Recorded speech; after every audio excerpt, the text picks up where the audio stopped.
El siguiente panel trata sobre los servicios de medios over the top, OTT, uso y gestión de derechos de propiedad intelectual. Antes de arrancar quería agradecer a los despachos de Olivares y Aren Fox por la ayuda y el sponsoreo para hacer posible este panel y la ayuda de último momento, realmente apreciada. Voy a presentar brevemente a la moderadora y ya le doy la palabra a ella. Agustina Fernández, del despacho Fernández Seco y Asociados de Uruguay. Es doctora en Derecho y escribana pública de la Universidad de Montevideo, donde además se desempeña como profesora asistente del curso de posgrado de Propiedad Intelectual. Es agente de Propiedad Industrial y forma parte del equipo del despacho Fernández Seco y Asociados desde el año 2008. Es tesorera de la Asociación Uruguaya de Agentes de la Propiedad Intelectual, AUDAPI, delegada nacional de ASIPI y presidenta del subcomité de marcas y medio ambiente de la International Trademark Association. También es integrante de la Organización de Mujeres Empresarias del Uruguay y también se desempeña como abogada y escribana pro bono del Bachillerato Tecnológico ANIMA, una iniciativa educativa integrada por empresas dirigidas a jóvenes en contextos menos privilegiados de Uruguay que combina educación y prácticas formativas remuneradas. Agustina. Muchas gracias, Matías. Muy buenos días a todos. Quiero darles la bienvenida al panel sobre OTT. Hoy vamos a conversar sobre los OTT y propiedad intelectual y para eso tenemos 3 invitados de lujo que voy a presentar en un ratito. Pero para los que recién se levantan, les voy a contar, o para los más desprevenidos, que OTT implica la transmisión de video, audio u otros contenidos mediante Internet sin la intervención de los operadores tradicionales de control y distribución de los contenidos. En los últimos años, los OTT han sacudido varias industrias, entre ellas la industria audiovisual, en la que se desempeñan Moy y Fernando, y en la que Luis asesora magistralmente. Vamos a centrarnos un poco en la industria audiovisual y vamos a ir recorriendo y viendo cómo ha impactado esa industria. Pero antes les propongo quedarnos un minuto para analizar cómo era nuestra vida antes de las OTT. Cuando surgió este tema me retrotraje un poco a mi propia adolescencia y me recordé yendo a Blockbuster a alquilar una película con mis amigas una tarde y ver que no tenía el cartelito, la película no estaba disponible, o lo que es peor aún, la película estaba disponible, pero cuando yo llegaba a la caja comprobaba que mis hermanos habían dejado una multa impagable por conceptos de devolución tardía de alguna película de acción espantosa que estuvo semanas arriba de la mesa del comedor. Y esto no solamente afectó a los largometrajes que tenían esta mecánica de acceso a la gente, sino también a las series. Y me acordé del espanto de comprobar que en el día y hora señalado para la exhibición del siguiente episodio de alguna serie que yo no me había enganchado, tenía un cumpleaños o algún evento que me impedía asistir el siguiente episodio. Me acordé de poner play rec en el videograbador de casa y dejarlo grabando en la esperanza de que mis hermanos nuevamente no frustraran mis planes y cambiaran el canal y en vez de grabar el episodio grabaran un partido de fútbol. Y bueno, todo esto en definitiva uno lo piensa hoy y es algo totalmente impensable, por ejemplo, para mis hijos. Y sobre todo también causó algunos problemas para la industria, porque obviamente hubieron quienes buscaron la oportunidad por medios, digamos, poco legítimos de solucionar estos problemas mediante la reproducción ilegal de los formatos físicos y después las descargas ilegales que fueron un gran dolor de cabeza para la industria. Pero bueno, todo eso forma parte de nuestra experiencia como usuarios. Hoy sabemos de primera mano cómo los OTT nos han ayudado a solucionar estos problemas, pero tenemos hoy gente del otro lado del mostrador que nos va a contar cómo esos mismos problemas o otros han surgido y oportunidades también del lado del mostrador de la industria. Y a su vez Luis nos va a contar un poco su experiencia como abogado asesorando a estos productores valientes latinoamericanos que se animan a producir y contar historias de nuestra región. Así que bueno, vamos a ir con las presentaciones. Primero vamos a escuchar de Fernando. Fernando es un productor audiovisual uruguayo. Él produjo 25 Watts, que fue su primera experiencia de largometraje como productor ejecutivo y editor. Y junto a Ravela Stoll fundó Control Z Films para distribuir 25 Watts y desarrollar proyectos de largo y cortometraje como Whisky y Gigante. Y para que vean que Uruguay es un país muy chiquito, ahora en la antesala, conversando con Mei Lin, nos dimos cuenta de que la casa donde actualmente vive Mei Lin fue el lugar que inspiró físicamente la película Whisky, donde vivía antes Fernando. Así que 25 watts, para los que no la conocen y no son uruguayos, fue filmada en blanco y negro en 16 milímetros y, digamos, es el equivalente al Maracaná en términos de audiovisual para los uruguayos, porque fue la primera película premiada en forma internacional. Nos enteramos al mismo tiempo que había una película y que había sido premiada y fue brutal, me acuerdo yo perfectamente de vivirlo. En el 2011, junto a Agustina Chiarino, Fernando fundó Mutante Cine, que es una plataforma para producir con flexibilidad largometrajes, documentales y contenidos, para generar instancias también de formación audiovisual a productores más jóvenes, para lo cual Mutante también organiza junto con la European Visual Entrepreneurs el taller Puentes Internacional, en el que Fernando participa generando instancias de formación para productores ejecutivos uruguayos. Así que los dejo en muy buenas manos. Bueno, buenos días. Gracias por la invitación. Gracias por escucharme sobre todo. Soy productor de cine uruguayo, lo cual es como una especie de paradoja en sí mismo. El cine en Uruguay existe, recién ahora empieza a existir hace unos jóvenes 20 años, 25 watts, aquella primera película que comentó. Y Uruguay es particular, digamos, tiene ciertas particularidades, como todos los países pequeños. Es, para empezar, un país pequeño y por tanto hay que entender el cine y cualquier tipo de producción desde la perspectiva de un país pequeño. Particularmente el cine, que es, digamos, lo consideramos como nosotros un arte de creación colectiva, que desde el punto de vista de la propiedad intelectual también tiene como ese componente, funciona de una manera muy particular cuando no existe un mercado, digamos. Uruguay es un país donde la ecuación, hago una película por $1 millón, meto vendo 2 millones de entradas, tengo una ecuación económica que me soporta la película. Bueno, esa es una ecuación que en Uruguay no es posible y para entender la cinematografía de los países pequeños, eso es un elemento muy importante.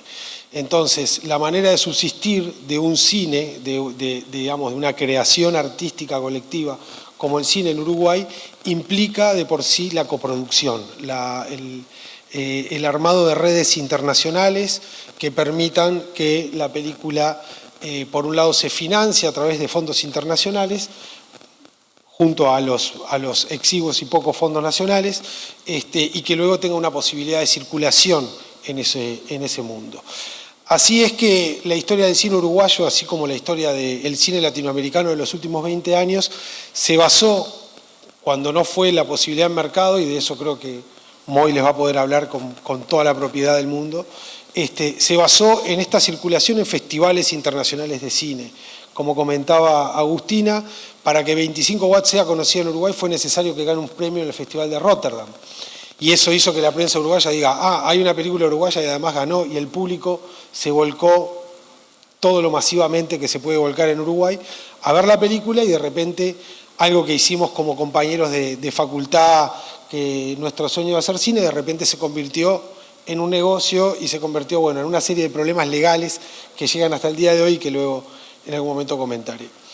Esta situación, digamos, de este cine que seguía por la lógica de lo que sería, todos saben lo que es el Star System, ¿de acuerdo? O sea, Star System es muy simple. Cuando vas al Blockbuster, sacás la última película de Tom Hanks, o sacás la última película de Angelina Jolie, o sacás, etcétera. En el mundo del cine, donde nos hemos movido nosotros, en el mundo de los festivales, el Star System no corre, lo que corre es el Director System, es la visión de un director, es la mirada distinta, lo cual equivale, en términos un poco más comunes, a lo que se llama cine de autor, cine de arte, un cine que no es necesariamente masivo. Entonces se crea esa dicotomía donde de repente el cine que hacemos y que nos permite, digamos, el tipo de cine que podemos financiar a través de este circuito internacional, es el cine que nuestro público no quiere ver, que el público no va al cine, Y se da como esa dicotomía, donde en la mayoría de los países latinoamericanos ha sucedido en los últimos 20 años. Un gran crecimiento de la producción con un escaso contacto con los públicos locales. Esa ha sido la realidad durante todo este extenso periodo en el cual, digamos, la convergencia digital fue como en un momento era algo que estaba en el horizonte, en un momento la ola nos empezó a pasar por arriba y ahora se siente como que la ola ya pasó, ¿no? Ya pasamos como... Yo siento que viví en una época de revolución casi al punto de lo que sería la revolución industrial, pero bueno, la revolución digital, todo ha cambiado.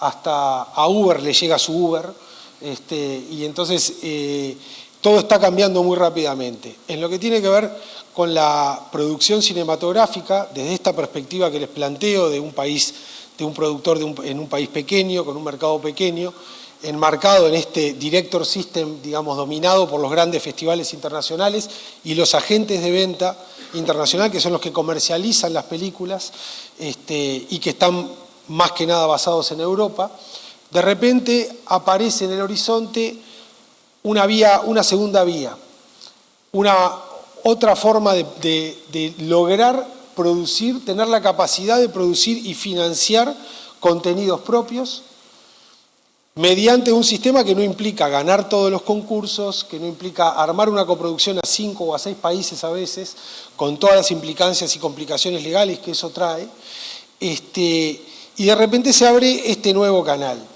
¿Es un canal que abrió la puerta rápidamente a Uruguay? No. ¿Por qué? Por el mismo problema, porque el mercado uruguayo no es un mercado que aún sea interesante como mercado de repente en relación o en comparación con cualquiera de nuestros vecinos grandes, ¿no?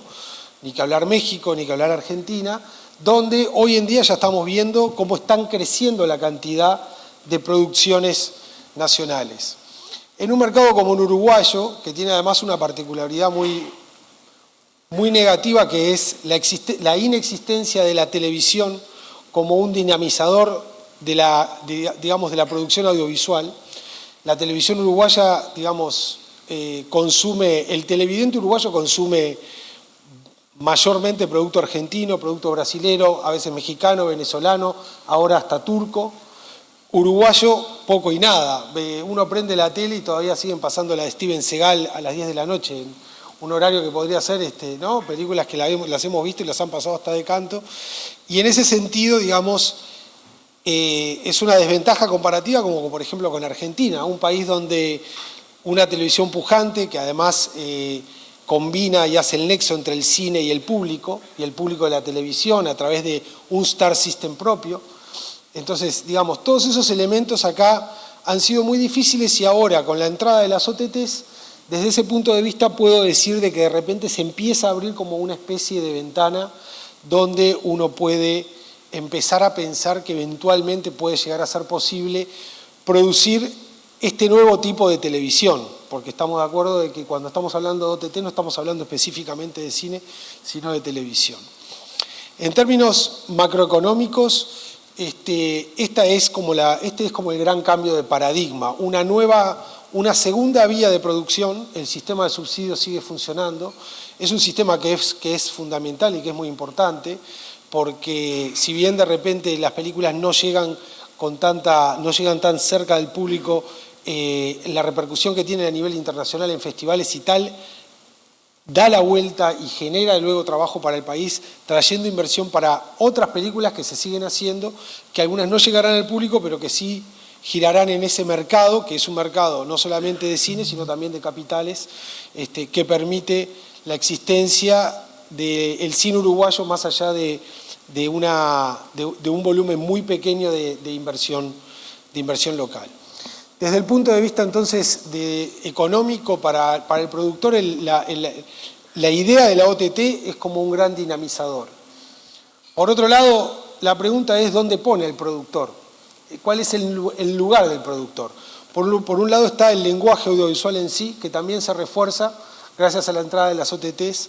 Yo creo que las series le están haciendo muy bien al cine. Yo siento que el cine se está logrando meter en la televisión de una manera que en las tiras clásicas no se podía meter. Antes entrar en una... O sea, las telenovelas es televisión clásica, mientras que de repente una serie tiene un vuelo narrativo, un vuelo artístico que puede ir un poco más allá, y eso creo que es una muy buena noticia para todos los que somos amantes específicamente del cine.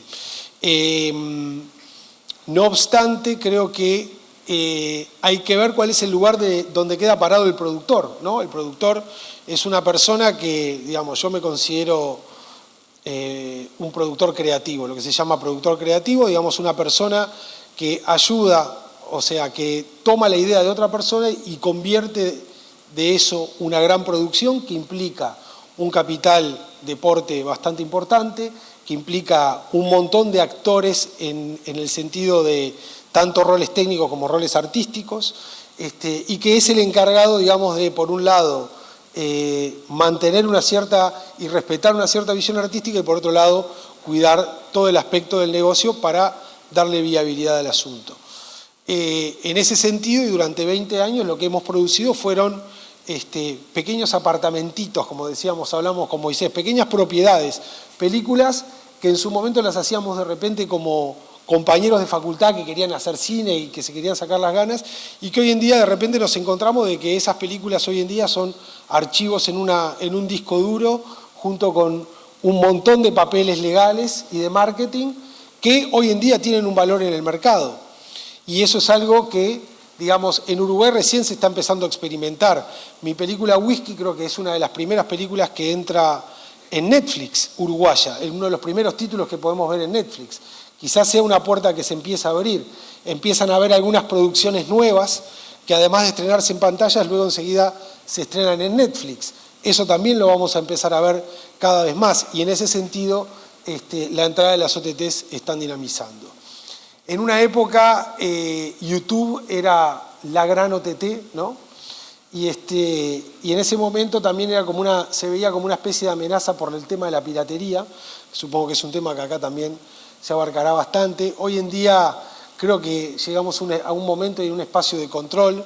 Las asociaciones como Ejeda, que protegen a los productores, por ejemplo, nos permiten a nosotros llegar y buscar aquellas películas que de repente están perdiendo valor en este nuevo mercado que se genera en los espacios de licenciamiento como las OTTs, y que de repente persiguiendo acá y allá a los sitios piratas que de repente están, digamos, robándonos nuestro contenido. En una época lo consideramos difusión, ahora empieza a cambiar nuestra perspectiva también. Antes era una posibilidad de que una persona, qué sé yo, en Ushuaia viera una película uruguaya, imposible. Que una persona en Asunción viera una película uruguaya, o un uruguayo viendo una película paraguaya en Montevideo. Era algo que no existía. Bueno, todo eso está cambiando muy rápidamente. No quiero dar más la lata, quería hablar y específicamente puntualizar cómo en el aspecto macroeconómico, en el aspecto del lugar del productor, pero también en el aspecto pura y específicamente de la narrativa audiovisual, las OTTs están dando absolutamente vuelta a todo. Cada vez vamos a ver más producciones. Hoy en día creo que las producciones que vamos a ver en Uruguay van a ser más servicios para producciones, para de repente mercados como Brasil, mercados más grandes que tienen demasiada demanda de producción y que no tienen espacio. Ojalá que eso se revierta y que el mercado empiece a ser considerado interesante y que podamos también tener un espacio para poder producir y volcar nuestros contenidos. Muchas gracias, Fernando. Justo conversábamos también ahora de que en realidad entre nuestros países que están representados en la asociación, habemos muchos que posiblemente podamos tener una realidad más parecida a la de Fernando, y también otros como Luis que tienen una realidad más parecida a la que se vive en el cine mexicano con Moy. Les voy a presentar a Moy y agradecerle también su presencia aquí. La verdad que lo llamamos de último minuto y tuvo la amabilidad de venirse hasta acá, que bueno, él me lo dijo en otras palabras, pero que quedan un poquito lejos. Moy es productor nominado al Emmy Internacional con el Club de Cuervos. Club de Cuervos fue la primera serie que ingresó a Netflix en otro idioma distinto del inglés. O sea que ahí no sé cuál será el equivalente al Maracaná mexicano, pero podemos decir que ese tanto va para Moy.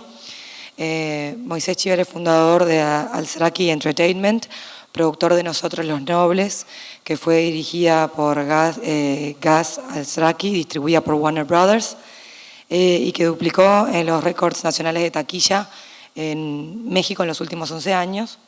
Además produjo más de 300 comerciales y 30 campañas políticas, y además la ópera prima de Michael Franco, Daniel y Ana, que fue nominada al Festival de Cine de Cannes.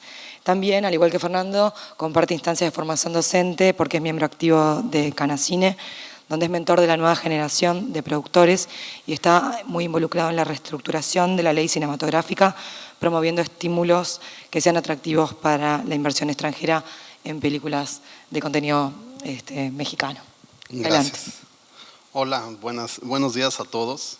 Gracias a Luis, que fue su idea que yo venga, y gracias a Ricardo Fischer, que luego me sacó el boleto porque se echó toda la temporada en una noche. Gracias a Agustina, gracias por acompañarme también aquí junto a mí, Fer, y gracias a ustedes y a Zipi por este evento tan interesante para mí hoy. Pero para darles un poquito de contexto, les voy a platicar rápido y prometo no tardarme. Me han aburrido muchas veces los abogados y hoy no me voy a desquitar, pero les voy a platicar cómo conocí al primer abogado de propiedad intelectual, que es un americano de nombre Robert Darwell. La verdad es que hubo un día donde mi socio y yo decidimos que necesitábamos un abogado. Y ahora que les cuento un poquito más la anécdota, van a entender más la sensibilidad de por qué no teníamos un abogado. Pero hubo un buen día que nos recomiendan tener un abogado y nos dan un nombre que se llama Robert Darwell y nos dicen, pues háblenle a él, es muy bueno, a mí me ha ayudado y seguro les va a ayudar. Y el señor Darwell vive en Los Ángeles, y en el primer viaje que pudo ir mi socio a Los Ángeles se tomó un desayuno con él, que cuando salió de ahí me marcó y me dijo, Moy, acabo de encontrar a nuestro abogado. Estuve con él 4 horas, me resolvió todas mis dudas, ya sé cómo le vamos a hacer para esto, ya sé cómo vamos a hacer para aquello, y todo genial, y yo, pues increíble, ya tenemos abogado. Colgamos el teléfono y al día siguiente llegó una factura de $1,400 la hora por 4 horas de desayuno. Así fue como conocí a Robert Darwell. Pero realmente yo vengo del mundo de la publicidad, donde una vez hicimos un comercial para la Secretaría del Trabajo y Previsión Social de México, donde al director de arte le pareció muy fácil imprimir una foto de internet, ponerla en un marco, ponerla como decoración en una sala y pues, todo normal. Posteamos un comercial. Después de que salió al aire el comercial, resulta que esa foto era una familia. Era la esposa, los hijos y la familia de la esposa del presidente de Perú. No teníamos idea nosotros. Y mucho menos el director de arte, que le pareció fácil buscar familia, imprimir y pegar, ¿no? Entonces ya se podrán imaginar en el lío en el que yo me metí. Yo, donde inventé una forma de trabajo muy mala, que es ahorre ahora y pague después. Y ese ahorre ahora y pague después fue haciendo una película que se llama Nosotros los Nobles, que fue muy exitosa en México, rompió todos los récords de taquilla, y hubo un punto donde llevábamos, más mi socio que yo, pero llevábamos 6 versiones del guión escritas y todavía no quedaba a punto. Entonces Gary me dice, hay que contratar 2 guionistas, Moy. Entonces fuimos y encontramos estos 2 guionistas para que nos ayuden a hacer el guión. En esa época yo filmaba muchos infomerciales. No hay cosa menos digna para un productor que filmar infomerciales, pero pues te pagan lo suficiente para salir a la calle con la frente en alto. Entonces con ese dinerito que ganábamos de los infomerciales fui y contraté 2 guionistas que encontramos para que nos ayuden a hacer el guión de la versión 6 a la 9. Entonces yo les pedía que se asociaran, que no les quería pagar, que se asociaran al proyecto, y ellos insistían en que yo les pague y no querían saber de mí porque no tenían fe en nuestro proyecto, claramente. Ellos eran 2 guionistas con mucho más experiencia que nosotros. Entonces, finalmente nos ayudan a escribir 3 versiones más de ese mismo guión, de la 6 a la 9, donde se le hicieron 2-3 ajustes que hacían que funcionara mucho mejor la historia, y se sigue reescribiendo el guión, se filma la versión 18 del guión. Después de que se estrena la película, les dimos su crédito en pantalla de coescritores y vinieron a reclamarnos regalías y más dinero de la película. No tenía yo un contrato con ellos, les pagué en efectivo, ¿no? Pues, segundo gran aprendizaje que tuve, firmen contratos y en especial si es propiedad intelectual, ¿no? Sí. Acabamos en litigio, bueno, lo de Perú no acabó en litigio, acabó en una gran disculpa entre el secretario de Relaciones Exteriores, yo con la cola entre las patas y el consulado de Perú en México, pero acabó el litigio lo de Adrián y Patricio, lo de los otros guionistas, que eventualmente lo ganamos, pero fueron 5 años de estarnos peleando muy fuerte. El tema es que después del estreno de la película y con el éxito que tuvo la película, nos llega la oportunidad de hacer una serie para Netflix. Así, fácil. Netflix marcó a la oficina un día y dijo, quiero la película hecha serie de televisión. Y le dijimos, no señor, esa serie, eso no es una serie, eso es una película, eso vive en el cine y todavía no encontrábamos esa magia que tú decías de poder hacer series muy cinematográficas. Entonces les dijimos, pero déjenos darles otras ideas. Les dimos varias ideas hasta que les gustó una y pues ya que les gustó la idea dicen, órale, nos damos la mano, mañana que tu abogado le hable a mi abogado, nos dicen. Y nos dicen, ¿quién es tu abogado? Y pues yo no tenía abogado, más que un nombre en la mente que se llama Robert Darwell, y les digo, Robert Darwell. Y la expresión del señor de Netflix mientras tomaba nota fue soltar la pluma y voltearme a ver, como diciendo, estos mexicanitos traen a Robert Darwell, ¿no? Después me enteré que Darwell sí es un gran monstruo de la industria. Pero bueno, Darwell nos peleó un contrato que yo no entendía por qué se tardó 6 meses en firmarlo, y nos peleó un contrato donde yo le decía a Darwell, lo vas a tirar el deal, por favor, ya firmemos, lo que sea, ya firmemos. Y él me decía, tú no sabes nada, Moy, espérate. Entonces, después de 6 meses, Darwell nos ayuda a firmar un contrato y me deja con un gran problema, la IP de mi show. Ese es el problema con el que me deja. ¿Por qué es un problema quedarme con la IP? Porque como es mía, pues yo tengo que financiar el show. Porque como es mía, yo tengo que tomar los riesgos. Y entonces Netflix me dice, como no me la quisiste vender, es tuya la IP, yo no la voy a flujear. Entonces le cerramos ese modelo de contrato adentro de Netflix, se llama licenciamiento. Le licenciamos nuestra marca para que puedan explotarla de manera audiovisual y yo me tuve que ir al banco a pedir dinero porque no tenía cómo financiar ese show. Lo primero que me pide el banco es una garantía en cumplimiento, otra cosa muy nueva para mí, donde lo que más hace esta garantía en cumplimiento es ponerte en rigor y en orden. Lo que más me sorprendió a mí es que el banco me prestara dinero con mi contrato nada más. No me pidieron mi casa, mis hijos, mis riñones, ni nada como me lo estaban pidiendo los bancos mexicanos. Y en ese momento entendí que tener la IP tiene un valor. Entonces, como productores siempre nos queremos quedar con la IP, pero lo entendí hasta ese momento cuando dije, ok, me van a prestar todo este dinero, cambio de un contrato nada más, y así. Eso hizo que me enseñaran a pescar en lugar de darme pescado. Aprendí a apalancar financiamientos con contratos y eso es una técnica, más que una técnica, una fórmula para hacer entretenimiento invaluable, ¿no? El banco me felicitó, llegó y me dijo, Moy, jamás había visto un contrato tan bueno para un productor. ¿Quién fue tu abogado? Robert Darwell, ¿ok? Firmamos con el banco, aceptamos todas las exigencias que nos ponía el bond, firmamos con Netflix, firmamos con todo esto. El bond es la garantía en cumplimiento, perdón.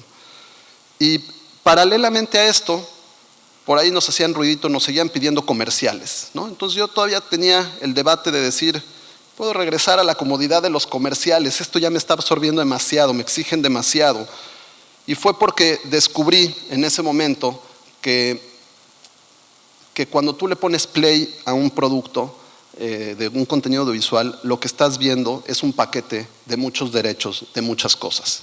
Estás viendo los derechos de un actor, estás viendo los derechos de una locación, los derechos de un guión, de una canción, y estás viendo un paquete de derechos que no le había yo puesto la atención requerida hasta que no fue la garantía en cumplimiento la que me pedía Moy ¿Dónde está el contrato de esto? ¿Dónde está la firma de esto? ¿Dónde te están liberando la imagen o el uso de tal obra de arte que aparece en la serie y demás?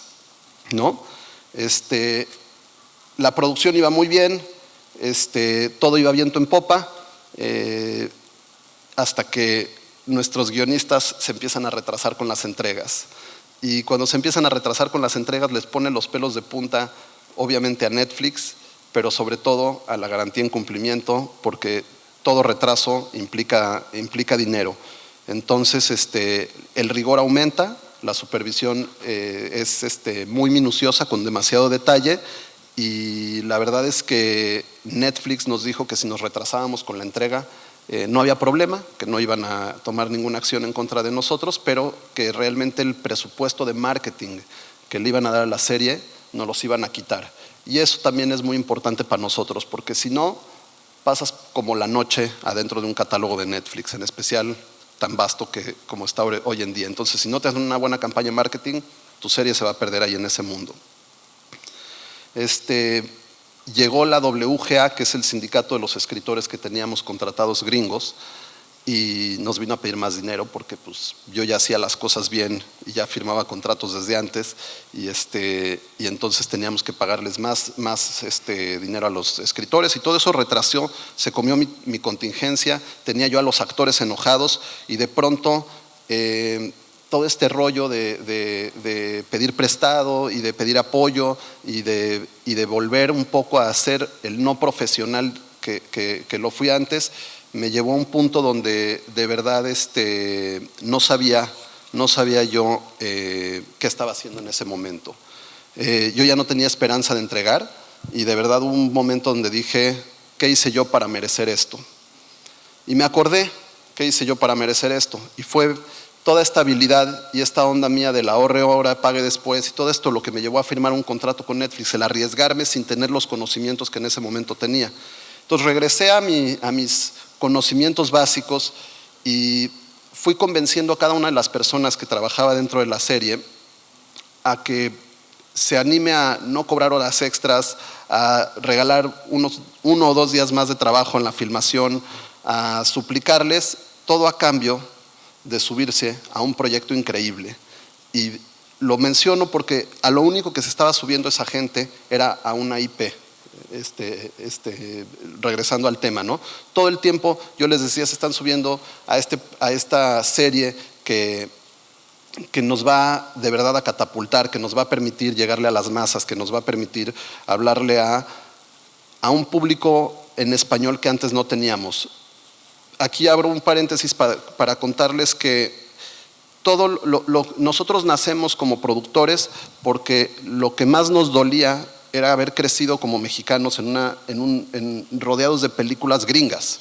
Todas las películas que me criaron a mí, Karate Kid, Jumanji, todas las películas que yo vi de niño eran americanas. Entonces, auténticamente me duele que no hay ninguna de esas películas mexicanas, y no hay un cine o un entretenimiento mexicano que conecte, que identifique y que lo adopten como suyo, o no existía todavía en ese momento. Entonces yo con ese discurso, que finalmente lo sostenía una propiedad que todavía no tenía mucho valor, con ese discurso y apelando al valor por la cultura, porque la IP crea cultura, y apelándole al valor por la cultura logré convencer a mi crew de que sí me ayuden a terminar la película, la serie. La terminamos, fue muy exitosa, y sobrevivimos haciendo cultura. Sobrevivimos al mundo de los bullies de Estados Unidos, que eventualmente cuando se abra del todo el mundo de las OTTs en el resto de América van a sentir el peso de los más fuertes, la ley de la selva que sí ronda el entretenimiento, en especial del otro lado de la frontera, y te das cuenta como lo único que quieren estos gringos no quieren tu emprendedurismo, nada más quieren tu talento. No quieren que les propongas ideas de negocio, nada más quieren tu talento. Y tu talento genera IP. Entonces, lo único que están buscando de ti es IP. Entonces, finalmente, creo que por aquí termino yo mi plática, o mi pedacito de plática, cerrando un poco con que Club de Cuervos es una serie que está llena pues es un paquete de derechos mucho más grande que el que estamos acostumbrados a ver. hay una cantidad de marcas de sobremanera en el guión, que aparecen desde el guión. Hay marcas que aparecen, es un universo de fútbol, entonces como se pueden dar cuenta es un universo lleno de marcas, donde con varias marcas nos hemos tenido que echar más de un pleito. Luis aquí ha tenido la virtud de orillar a marcas grandes como Adidas, marcas grandes como José Cuervo, marcas que vino a reclamar el nombre José Cuervo un día. Y una de las mejores anécdotas que tengo con Luis es que hay un capítulo que nos burlamos de Saba Íntima, de las toallas femeninas. Y pues yo dije, voy a ir a Saba Íntima, les voy a enseñar la escena y les voy a pedir que paguen un patrocinio por ella. Entonces, que ya me había resultado en otro lado. Entonces llegué a Saba Íntima y les digo, oigan, pues les traigo una propuesta, Club de Cuervos, pues ya era famosa Cuervos porque estábamos ya en la última temporada, y les digo, tienen que ser muy abiertos de mente, vean esta escena. Le pongo play y casi me corren de allá a patadas, y no nada más eso, al día siguiente me llega una carta que en el artículo no sé qué, de la ley de no sé qué, del no sé qué, del no sé qué, del no sé qué, en resumen que si no edito mi show me meten a la cárcel, casi decía. Entonces pues yo luego Luis, te hablan, le llevé la carta, y en un ir y venir de cartas Luis los arrinconó de tal manera que no pudieron hacer nada en contra de nuestro show, cubriendo nuestra IP. Y ahorita les cuentas tú los detalles técnicos de eso, Luis, pero realmente hoy en día agradecemos que los abogados se encargan, en nuestro caso, de hacernos ganar dinero. Yo sigo produciendo igual que antes, pero si no hubiera sido porque a Darwell se le ocurrió pelear la IP en lugar de cobrar un servicio de producción y cobrar la propiedad en el mismo contrato, yo ahorita no tendría una marca que se llama Club de Cuervos, que está encaminada a convertirse, no hay cámaras aquí, está encaminada a convertirse en un equipo real de fútbol de primera división en México. Es el equipo de fútbol que cuando se estrenó la 4ª temporada es el 4º equipo de fútbol mexicano que más jerseys vendió, como si fuera un equipo real. Hay una academia de fútbol que se va a abrir con el nombre Club de Cuervos. Se venden termos, loncheras, vasos, y se vende demasiado licenciamiento alrededor de eso. Si Robert Darwell ese día no se le hubiera ocurrido pelear 6 meses, aunque yo lo presionaba, ya fírmame el contrato, si a él no se le hubiera ocurrido pelear 6 meses mi licenciamiento, yo la IP no la tendría en mis manos ahorita y mi marca la estaría explotando a alguien más. Entonces agradezco que mis abogados siempre me han cubierto mis propiedades para que yo pueda seguirlas explotando. Las propiedades son nuestra materia prima como productores y es de lo que vivimos, ¿no? Explotándolas y dándoles valor. Muchas gracias. Muchas gracias, Moy. Al final no fue tan caro el desayuno. Bueno, ahora es el turno de presentarles a Luis, que es amigo de la casa, así que muchos de ustedes ya lo conocen. Luis es abogado mexicano por la Universidad Nacional Autónoma de México. Cuenta con numerosos estudios de posgrado, diploma en International Copyright Law de la Universidad de Ámsterdam, diploma en Marketing and Law de Georgetown University, maestría en Derecho de Propiedad Intelectual por Franklin Pierce Law Center, maestría en Derecho de Propiedad Intelectual y especialidad en Derecho del Amparo por Universidad Panamericana. Es miembro de la American Bar Association y de la Barra Mexicana de Abogados, y desde 1991 se desempeña en el estudio de Olivares, del cual es socio desde el año 1995. Allí Luis es socio del Grupo de Entretenimiento y Cultura de la firma y lleva asuntos de derecho de autor como asesoría en negocios estratégicos de cine, televisión, música, incluyendo contratos, clearance, litigio, regulatorio y consultoría.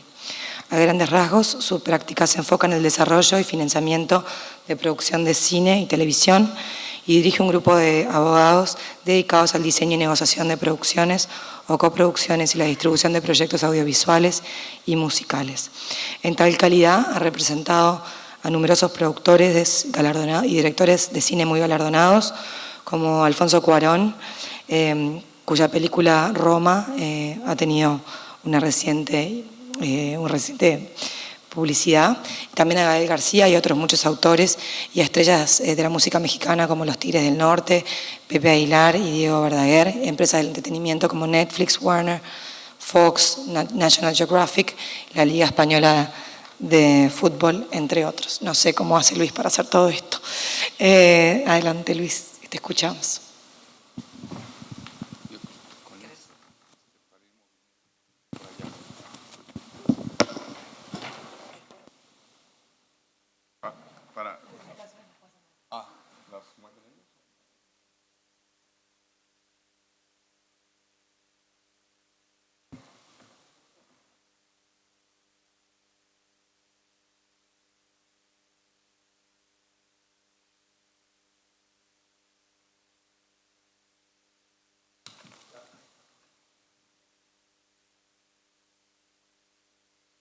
¿Cómo están? Muchas gracias por invitarme. Encantado de estar aquí en la Casa de los Abogados Latinoamericanos de Propiedad Intelectual. Muchas gracias, Agustina. Muchas gracias, Ricky. Muchas gracias a todos los que hicieron posible este panel. Gracias por estar aquí, Fernando, mi querido Moy, que vino de última hora. Entrando en materia.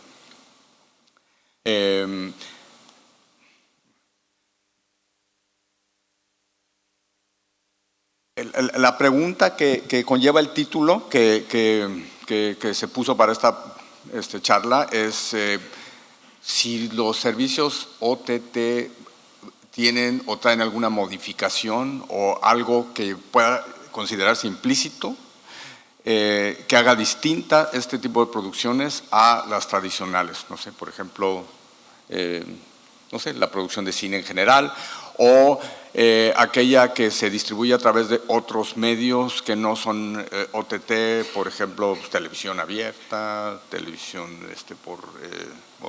de paga o IPTV o cosas de esas, ¿no? que son modelos vigentes en su momento, pero que fueron perdiendo vigencia para convertirse el OTT en lo de hoy, en pues no sé, un medio que arrasa con todo porque realmente nos pone en una situación en el que el consumidor es totalmente libre y se desenvuelve en un medio totalmente libre para consumir el contenido que a su vez se produce. Y eso hace que los productores, que los financiadores, los productores y en general todos dentro de esta cadena, pues hayan tenido que idear nuevas formas.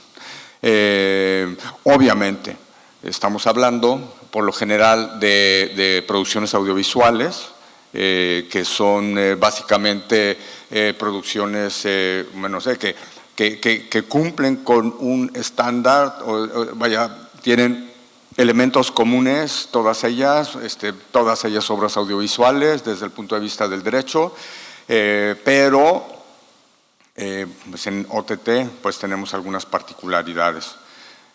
A ver, creo que tarda, ¿verdad? Ya.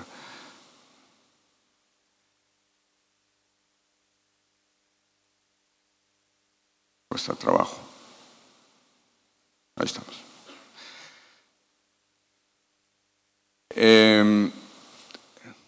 Dividiendo los puntos que podemos analizar para pues evaluar esta pregunta y para poderla responder, tenemos que las plataformas participan de una forma diferente a como participan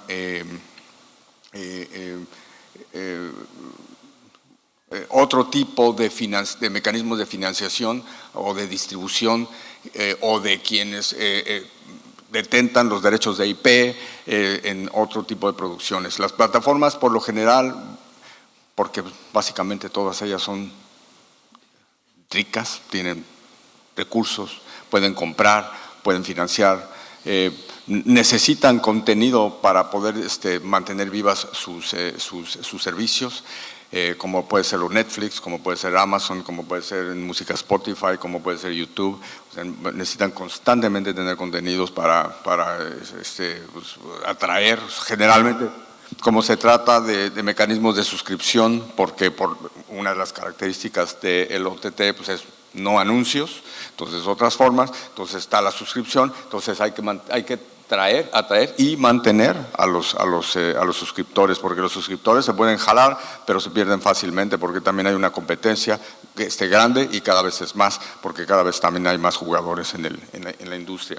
Entonces, una de las características más importantes que existe es que van a poner dinero, por lo general.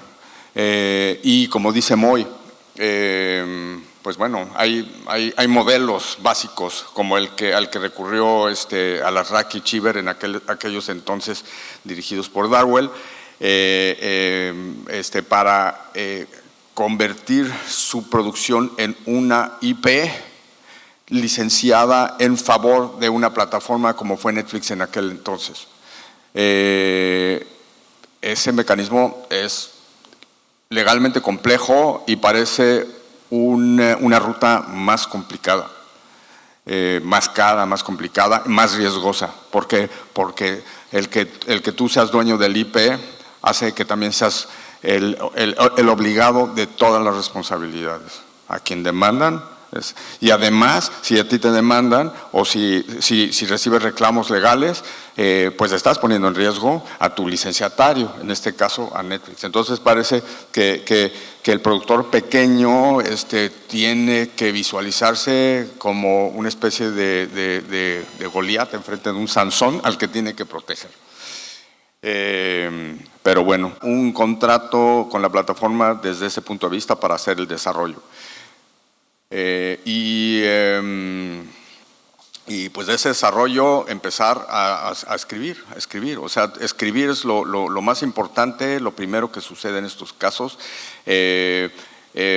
Puede haber partes distintas en codesarrollo, contratación de equipos de escritura. Bueno, pues nos lo menciona Moy, eso sucedió en Club de Cuervos, y pues incluso derivado de eso hasta llegaron a tener problemas, porque por ser un proyecto de licencia, la iniciativa fundamental estuvo dada sobre la base de que el productor lo hacía. Normalmente hoy día eso Netflix no lo permitiría, como tampoco lo permitiría Amazon. Ellos tomarían total control y harían que los equipos legales entren desde ese momento para que se firmen los contratos adecuados, desde la idea, contratar a los escritores, a través de la figura que tenga que ser, licencia, sesión, work for hire, la que sea. Y pues se ensamble el equipo a través de un writer's room, se contrata un showrunner y pues empieza a escribir. Se obtiene por completo, pues no sé, los primeros desarrollos hasta llegar a la Biblia, y de la Biblia brincar al screenplay, y del screenplay, guiones, screenplay, y ya, bueno, tener toda esa parte escrita fundamental de algo que pues pretende ser muy sólido para poder ser un proyecto atractivo y en su producción, y que llegue también al consumidor de esa forma, o sea, al público, a la audiencia que es suscriptora de los servicios de OTT. Preproducción, pues bueno, es una etapa en la que los abogados participan mucho. Importantísimo tener un chain of title muy adecuado, muy sólido, porque si no, simplemente una de dos, o la plataforma OTT no va a comprar el proyecto, o si lo compra, pues puede estarse violando pues aquellas disposiciones que se firman en el PSA. ¿Qué más? Bueno, yéndonos rápido también a los temas de producción, pues bueno, ¿dónde está? Otra vez me estoy yendo para atrás, ¿verdad?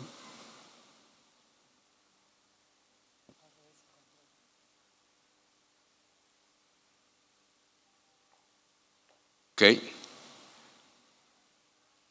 Sí.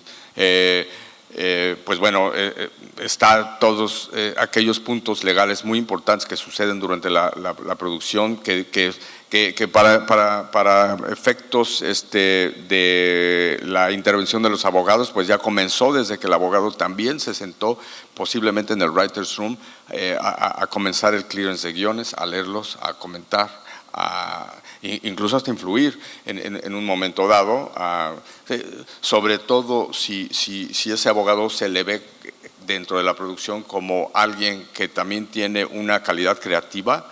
Ese abogado creativo va a ser bien recibido para hacer sugerencias que tienen que ver con temas legales, pero muchas veces se pueden convertir también en ideas artísticas. Lo importante para el abogado siempre será, desde que comienza su proceso de clearance, es ser un creativo más. ¿Por qué? Porque al final de cuentas lo que está protegiendo es creatividad, y lo que tiene que lograr es que la creatividad se dé, y lo que le plantea el productor, el director, el showrunner sea posible. Por ejemplo, en los temas que dice Moy, como sucedió en Club de Cuervos, pues bueno, si Club de Cuervos tenía un planteamiento de parodia, y dentro de ese tema de parodia iba a no sé, ya de manera muy puntual, burlarse de gente, de personas, de instituciones, de sistemas, hasta marcas. Si iba a suceder eso, pues tendría que ser posible, y no podía llegar un abogado a decirle no. El abogado es como, no es en esta industria no es el aguafiestas que solo sabe decir que no, sino es quien dice sí, es así, cómo sí lo vamos a lograr. Cómo sí vamos, a pesar de que tenemos riesgos, a pesar de que nos pueden demandar, a pesar de que nos demanden, cómo vamos a salir adelante. Y eso pues obviamente es de la mano con el productor, que el productor va sabiendo a dónde los escenarios que se va metiendo. Incluso se puede ir calculando entre los presupuestos, los pleitos que se va a tener para defender ideas creativas.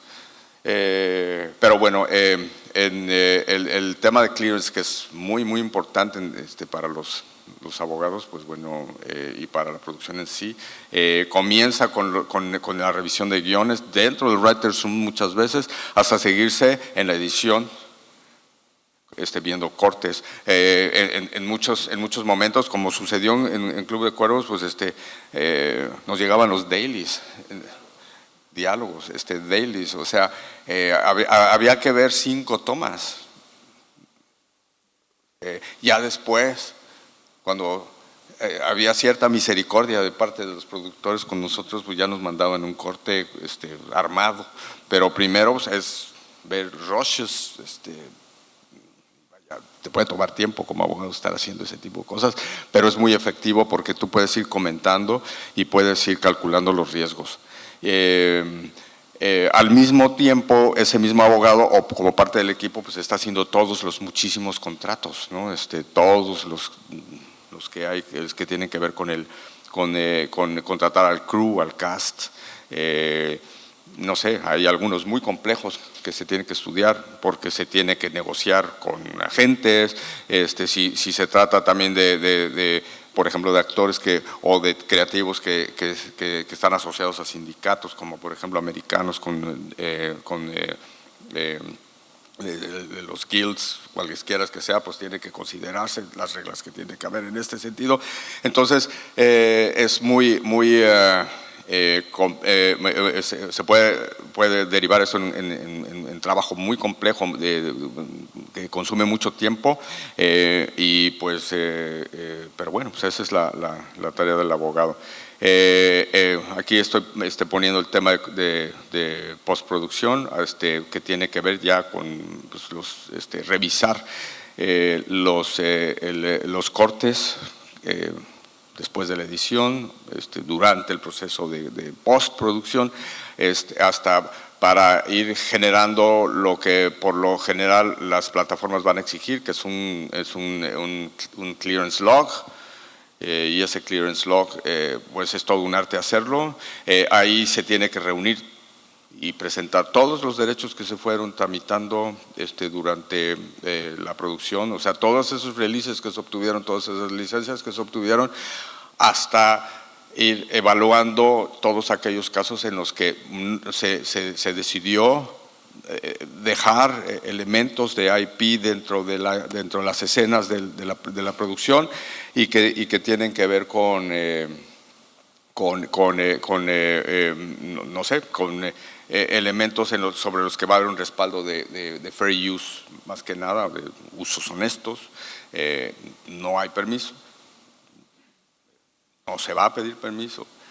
Nos vamos a enfrentar en esos casos a quien pueda tener un derecho de propiedad intelectual, pero bajo criterios y principios distintos de la propiedad intelectual, o sea, como el derecho de autor, Berna, regla de los 3 pasos, otras causales de excepciones, fair use americano, hasta ir a principios más generales de derechos humanos, como la libertad de expresión, es que se va eligiendo qué se deja, qué se pone. Pero a final de cuentas, insisto, el objetivo es lograr que todo quede ahí y que la creatividad sea absolutamente garantizable.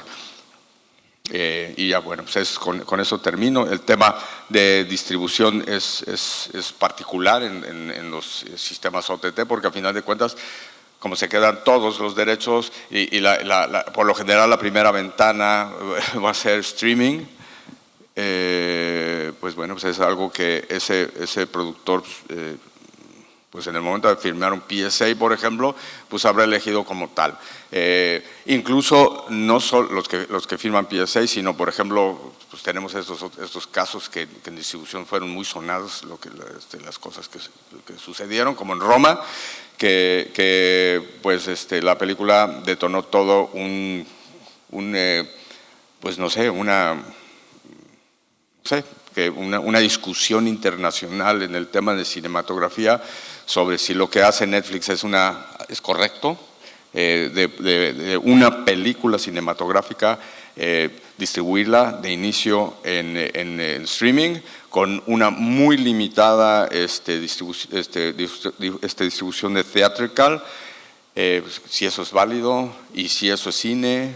En el caso de Roma, pues hubo una gran discusión que nosotros entendemos, los que trabajamos ahí, que acabó con el trasquile y el que Roma, a final de cuentas, no haya tenido el Oscar de la mejor película americana, como sí lo tuvo Parasite ahora, pero Parasite con una forma de distribución tradicional.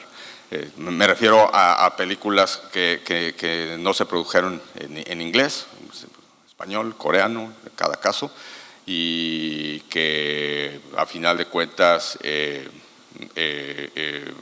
bueno, sí compitieron con las películas en inglés, fueron serias aspirantes. Parasite sí gana, distribución tradicional, Roma no gana, streaming. Lo castigaron. Castigaron a Alfonso, castigaron a Roma, castigaron al cine mexicano, en ese caso, actores así tipo Spielberg y pues no sé, miembros de la Academia Americana, que al querer castigar a Netflix, pues también castigaron al cine, a los productores, a los artistas, al talento. Y bueno, con esto acabo. Muchas gracias.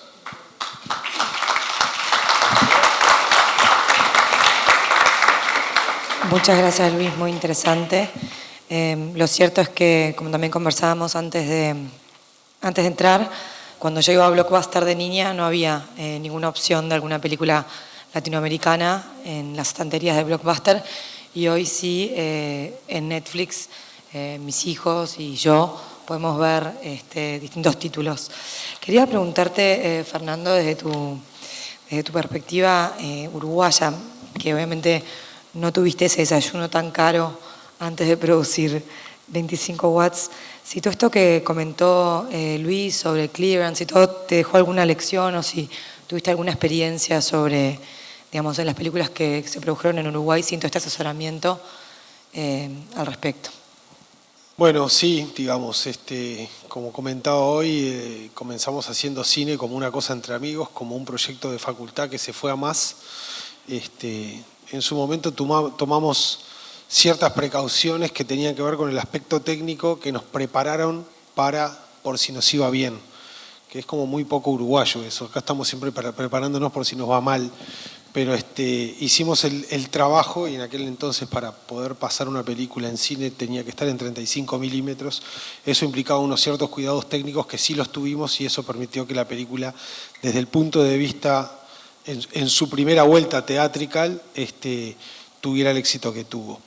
No obstante, ahora estamos a la vuelta, digamos, de todo esto. Ya la película tiene 19 años de existencia. El año pasado hicimos un reestreno en Uruguay y 25 Watts la pidió Netflix dentro de un contrato más grande de licenciamiento con otros varios títulos.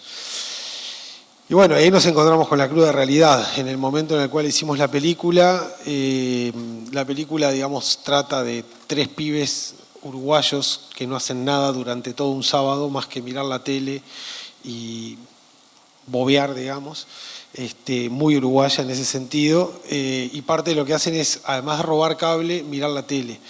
En la tele aparece, como en todos los sábados de nuestra adolescencia, el show de Don Francisco, Sábado Gigante, para aquellos de Latinoamérica que tienen, digamos, que lo vieron con ese nombre, pero todo el mundo sabe de qué se trata. Una licencia que obviamente una autorización que jamás pedimos. En el momento que lanzamos la película, me acuerdo de decir, bueno, ganamos un premio en Rotterdam, ahora llegamos a Hollywood. No, un poquito, calmarse un poco. Consultamos en su momento con abogados, con María Valls, una abogada que trabajaba el tema además académicamente en Uruguay, nos dijo, bueno, deberían haberlo hecho bien, y esto implicaba pedir las licencias anteriormente. No lo hicieron, bueno, no va a pasar nada, nadie se va a enterar acá de lo que pasa en Uruguay. Hoy resulta que Netflix pide la película, y lo pide para territorios como Latinoamérica, Estados Unidos y España. El estudio de Fisher Abogados, que es el estudio, digamos, para mí, los que gentilmente me trajeron a esta silla, y que además han sido, digamos, para mí, de mi perspectiva, como comenzar a entender la propiedad intelectual de otra manera. Revisaron el contrato y me dijeron, bueno, te estás metiendo en un lugar donde solamente presentarte a litigar te va a costar el valor de la licencia, en el caso de que alguien salga, y no sé contra quién estoy peleando. Entonces, en su momento la dejamos ahí. La lección ya la aprendimos para la segunda película, que fue Whisky. Desde entonces hemos sido como muy prolijos con todo lo que tiene que ver con los derechos y las marcas. Nos hemos metido en líos como, por ejemplo, filmar adentro de un supermercado, que es un gran trabajo de preproducción en ese sentido, porque bueno, hay que liberar un montón de marcas, cambiar un montón de góndolas. El tiempo para filmar en un supermercado es muy exiguo, porque uno entra a las 11 de la noche y tiene que estar afuera a las 5 de la mañana, y dejar todo tal cual estaba. Pero bueno, entramos ya sabiendo en qué nos estábamos metiendo. Acá se ha ido, como en la mayoría de las industrias, ¿no?, aprendiendo sobre la marcha. Algunas cosas las aprendés con golpes más duros. No poder ver 25 Watts hoy en Netflix es pura y exclusivamente por errores en el manejo de los derechos de otros en nuestra propia película. Gracias, Fernando. Es que nosotros tenemos que decir, como decía Luis, sí, pero cuando ya está hecho a veces hay que decir que no. Bueno, vamos a abrir el espacio de preguntas. No sé si... Adelante. Bueno, ¿cómo están? Mi nombre es Ronald Rodríguez. En este momento estoy representando a la Oficina de Propiedad Intelectual y Derecho de Autor de Bolivia. Estoy muy sorprendido por la cantidad de información y de know-how que se ha compartido. Para mí es revelador, en un sentido de una experiencia que les quiero comentar, y bueno, tal vez escuchar una opinión. Antes de entrar en este campo, como escritor y como artista, y como abogado, me dedicaba a la protección de los derechos de los artistas bolivianos, los cuales están en una orfandad terrible. Y nos llegó un caso en concreto con el que es mi director ahorita de Derecho de Autor, en el cual un cineasta boliviano hizo una película con una artista argentina, Andrea Rincón. la película se llama El Cuarto. El Cuarto generó tanta expectativa sin necesidad de un trabajo de marketing directo por la reputación que tiene esta artista muy bella, y se hizo más conocida en la Argentina que lo que se trabajó en Bolivia. El tema es que antes de que fuera lanzada la película, no sé qué trabajo hizo el artista, el cineasta, respecto a la protección efectiva, y estoy seguro ahora más que nunca que no tenía todo ese bagaje que el doctor ha explicado, ¿no? El resultado ha sido que antes de su lanzamiento, la escena clave de la película de contenido erótico fue extraída solamente en un rango de 5 o 6 minutos e inmediatamente fue puesta online. Y entiendo que ha habido la participación de un diario argentino en medio de eso. Posteriormente el material fue expandido a través de internet y luego subido a plataformas como Xvideo y ese tipo de servicios, no autorizado obviamente por el autor, el artista. Llegado el momento viene y nos dice, mira lo que me han hecho, ¿no? Y antes de cuestionarle si es que había trabajado esto que explicaste tú y el doctor, que brutalmente increíble, ¿no? Antes de cuestionarle si lo había hecho, ¿no? Habíamos preguntado, ¿y quién es el responsable? Y él dice, no sé, no puedo identificar el origen de esta infracción. Entonces, por supuesto, nosotros tratamos de hacerlo a la forma antigua, como expuso el señor a un principio, en contra de todo, mandando cartitas y sin el asesoramiento de un profesional especializado concretamente en este tipo de infracciones. Todas las empresas de distribución de esa calidad, Xvideo, Brazers, todas se lavaron las manos, ¿no? Dicen, yo no sé, esto me llega a mí, esto suben usuarios, ¿no? Tú tendrías que conseguir una orden judicial para que yo retire, pero otro usuario lo va a subir.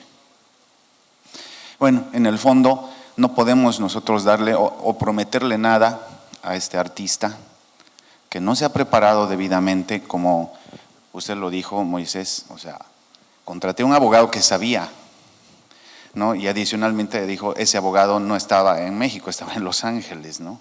Pero ahora veo que hay profesionales de este nivel acá en Latinoamérica. Y bueno, el punto es, ¿qué hubiera tenido que hacer este artista previo a sacar ese producto? ¿Qué hubiera tenido que, quizás en el año 2015 cuando salió esta película, no había esta conciencia tan fuerte como de estos instrumentos de difusión, ¿no? O tal vez no tenían la preparación legal adecuada, la anticipación para poder anticipar el daño que sufría solamente una escena que causaba detrimento a toda la película, ¿no? Entonces, ahora me queda todo claro, ¿no? Pero ya han pasado casi 6 años del estreno y el artista dice, bueno, ¿y qué hice, no? ¿A dónde fue toda mi inversión? Gracias. No sé cuál se va a animar a contestar la pregunta. ¿Qué necesita legalmente? Tira una moneda. No, pues, creo que no soy la persona correcta para decirte qué hubiera tenido que hacer la persona previo. Mi experiencia nada más me ha dicho que aprender cuesta. A Fernando le costó no tener ahorita su película en Netflix, más allá del dinero que dejó de ganar. Y en este caso creo que hay un gran aprendizaje. Después de todo lo que viste ahorita, creo que eso es lo que tendrían que hacer. Hablarle a Luis. Y ya. Sí. Bueno, muchas gracias. ¿Alguna otra pregunta? Sí, ¿cómo están?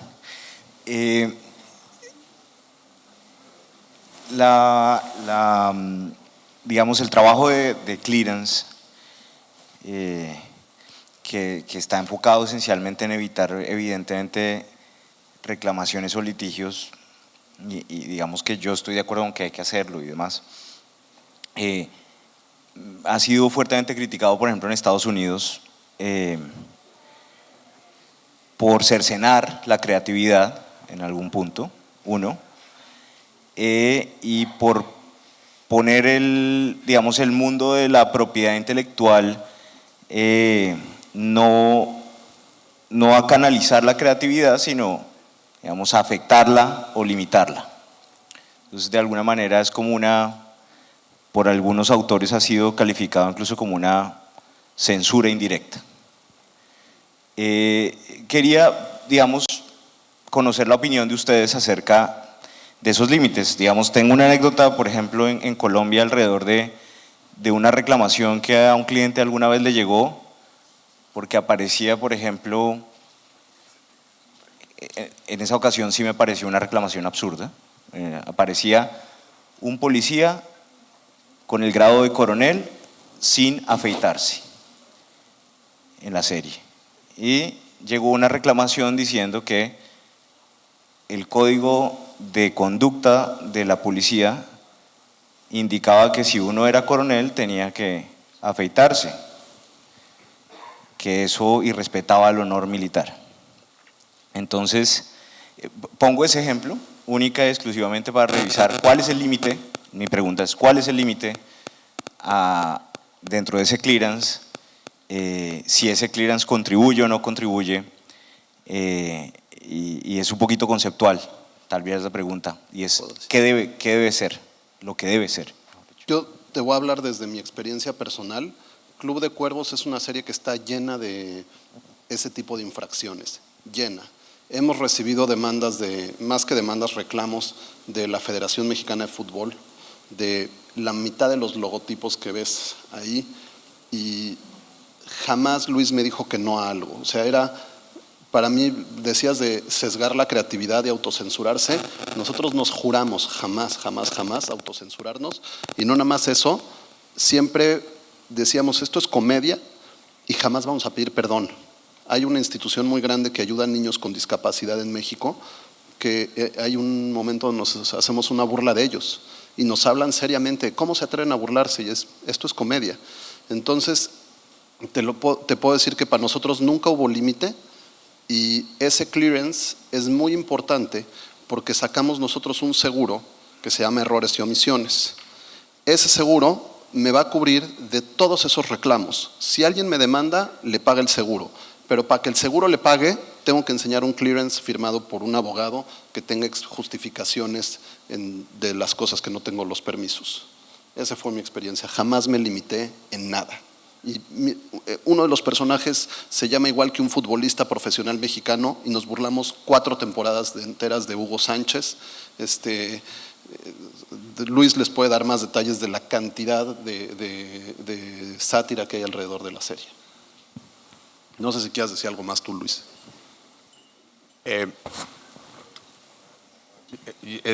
El clearance es muy importante. Yo creo que no puede ser criticable. Lo que puede ser criticable es que los abogados lo usen para decir que no. Porque el abogado por lo general se siente en una situación cómoda diciendo que no, porque no arriesga.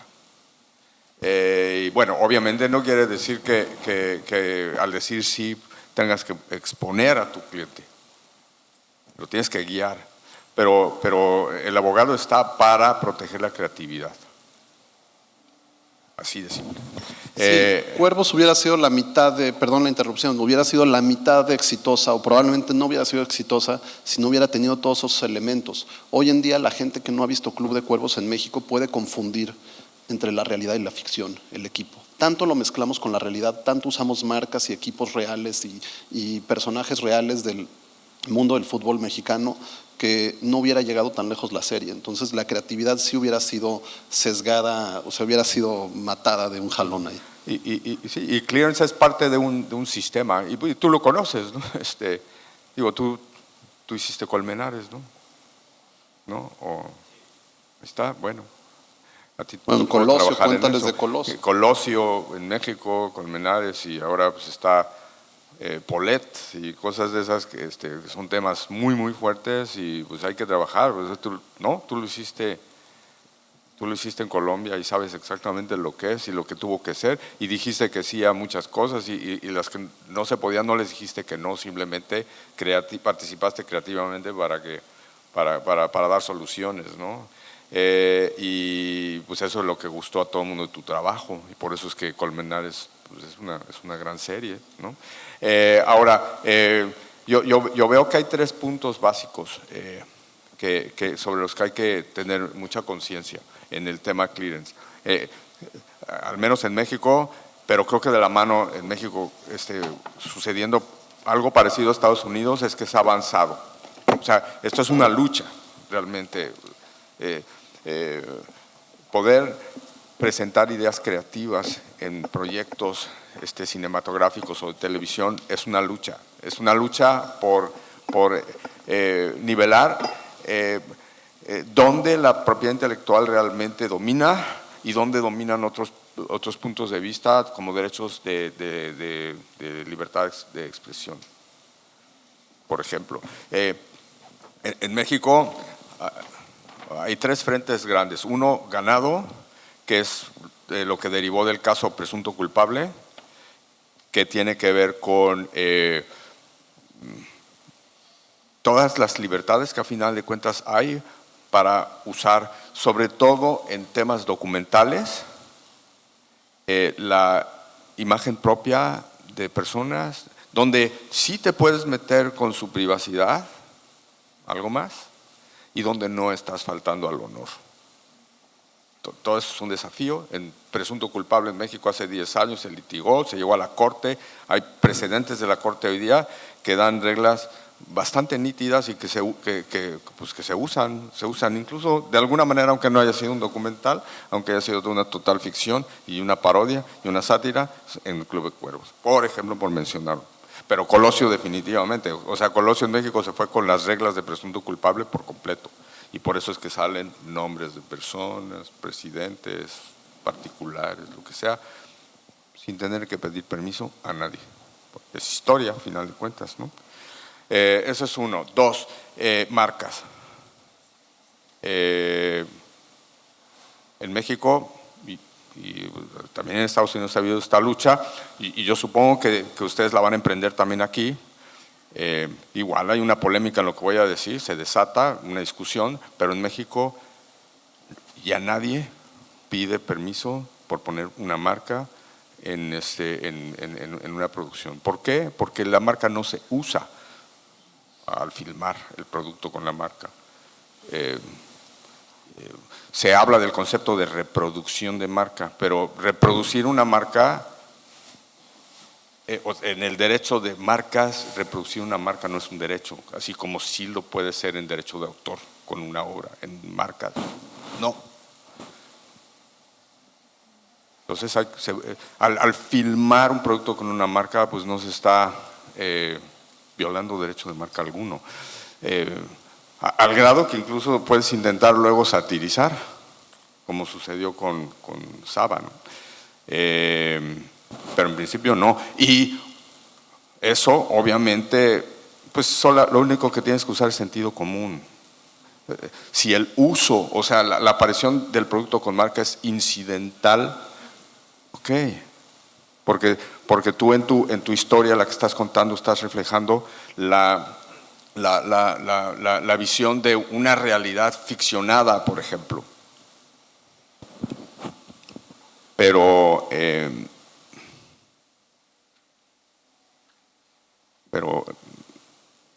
por eso el tema de la incidentalidad. No estás haciendo publicidad realmente.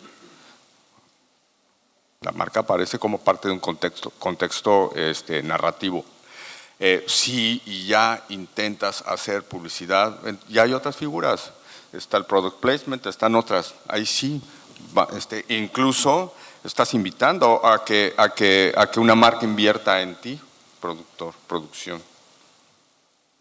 Te hago un anuncio, pero ahí sí, todos estamos conscientes de que hay publicidad. Van a entrar los publicistas y van a manejar el tema como publicidad, como un anuncio. Pero es diferente.